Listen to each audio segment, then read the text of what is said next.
1956 a janeiro de 1961, a PM da Paraíba teve 13 comandantes, o que expressa o clima de instabilidade política do governo naquele período.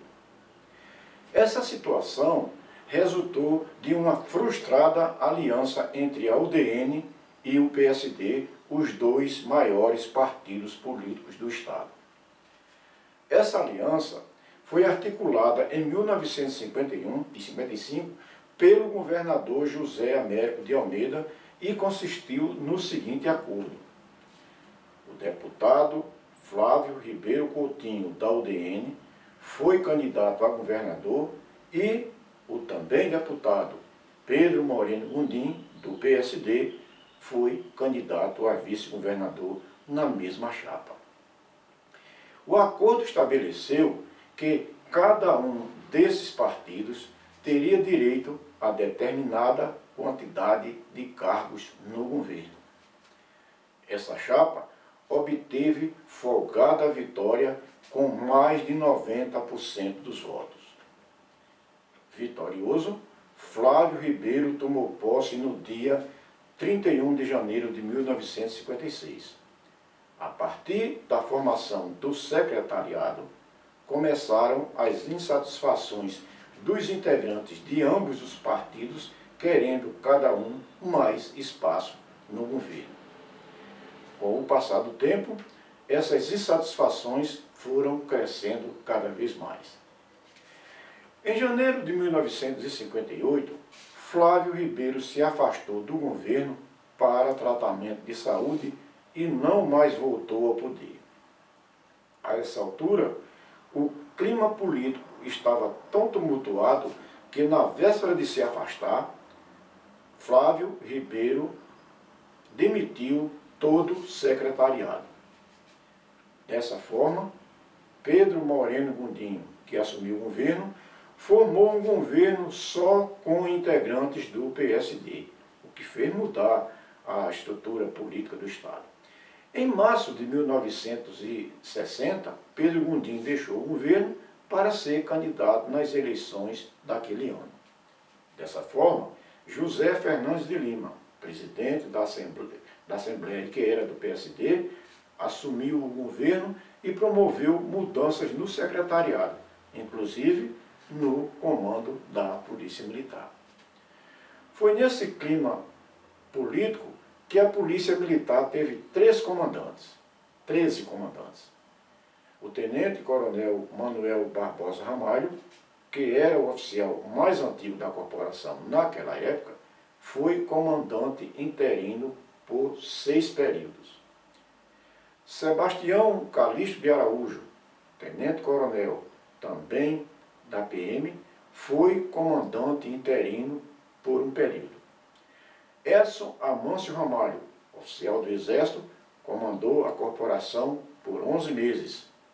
Renato Ribeiro de Moraes, também do Exército, teve um comando de 2 anos e 6 meses na corporação. José de Sá Serrão, major do Exército, exerceu essa função por 3 meses. Osanão de Lima Barros, capitão do Exército comissionado coronel, também comandou a corporação por um período de 3 meses. E José Maurício da Costa, coronel reformado da corporação, foi comandante por 2 períodos de 5 meses cada. Como se vê, muita instabilidade. Mas aqui vamos voltar nossa atenção para o comando do coronel Edson Amâncio Ramalho. É o que passamos a fazer.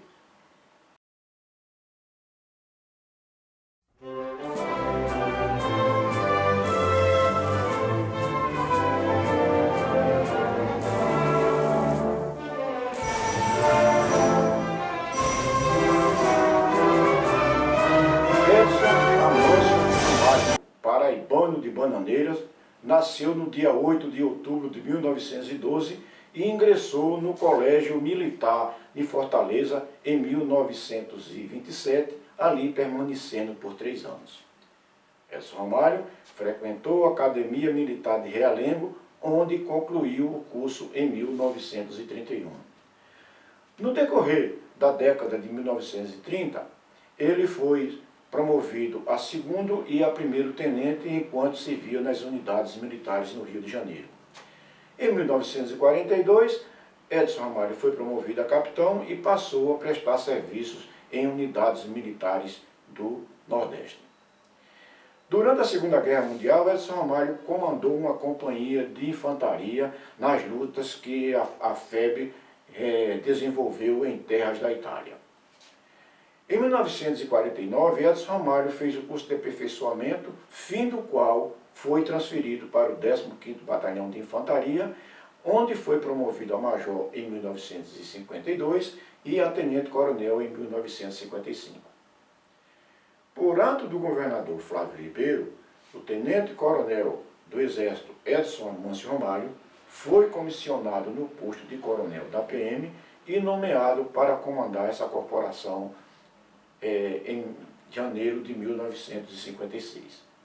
Dentro do acordo entre o PSD e a UDN, do qual já falamos, esse cargo era a cota do PSD.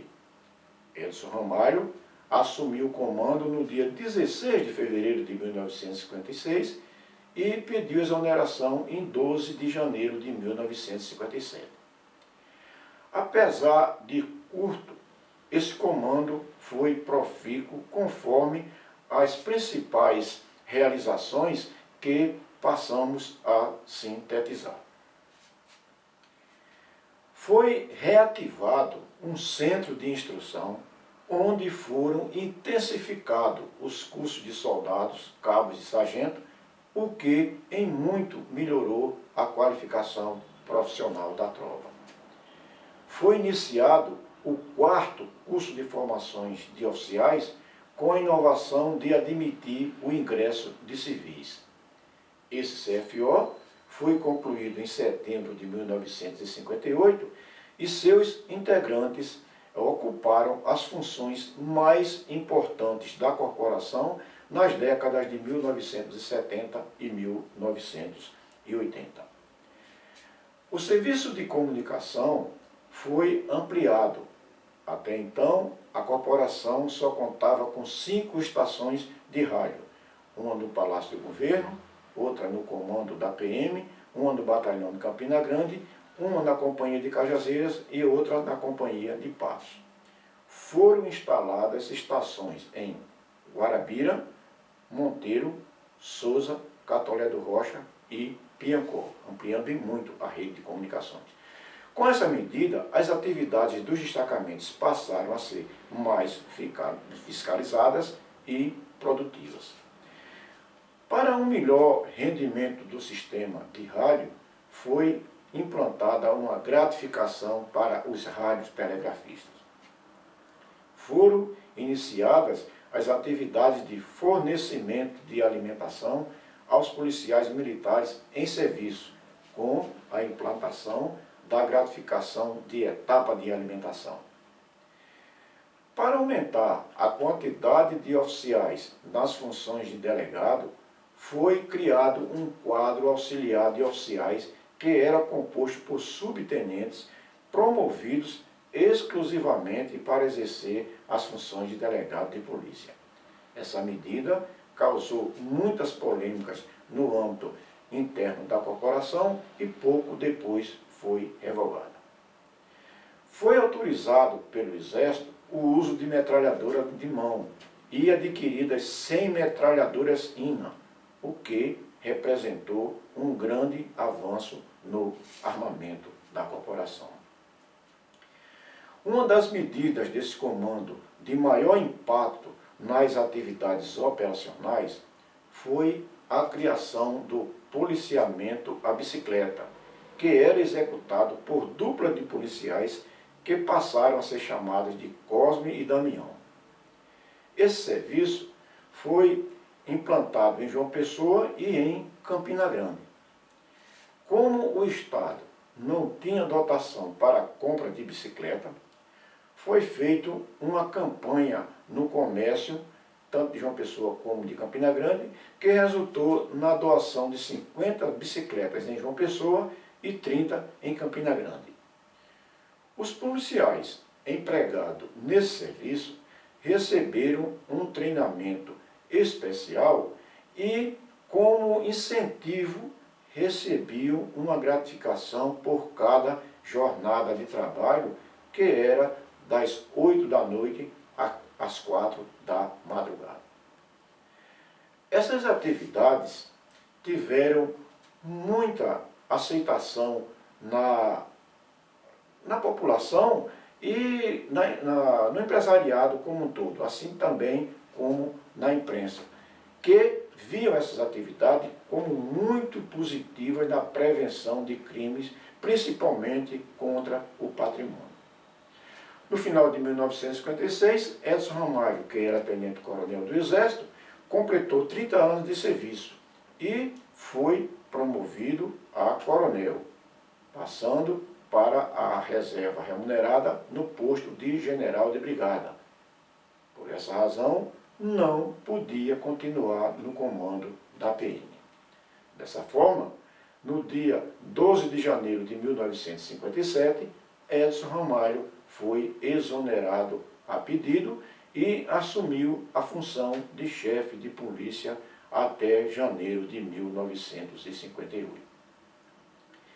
Em 1963, Edson Ramalho foi secretário das Finanças na Paraíba e no ano seguinte exerceu idênticas funções no estado do Ceará. Posteriormente, ele foi diretor do Banco do Estado da Paraíba. No dia 12 de setembro de 1965, quando ele estava no exercício das funções de diretor do Banco do Estado, Edson Ramalho faleceu no Rio de Janeiro e seu sepultamento ocorreu no cemitério Senhor da Boa Sentença, em João Pessoa. Naquela ocasião, o governador Pedro Moreno Gondim, em um comovente discurso, afirmou que daria o nome de Edson Ramalho ao hospital cuja construção ele iria iniciar. Vê-se, pois, nessa síntese, a grandiosidade desse ilustre militar.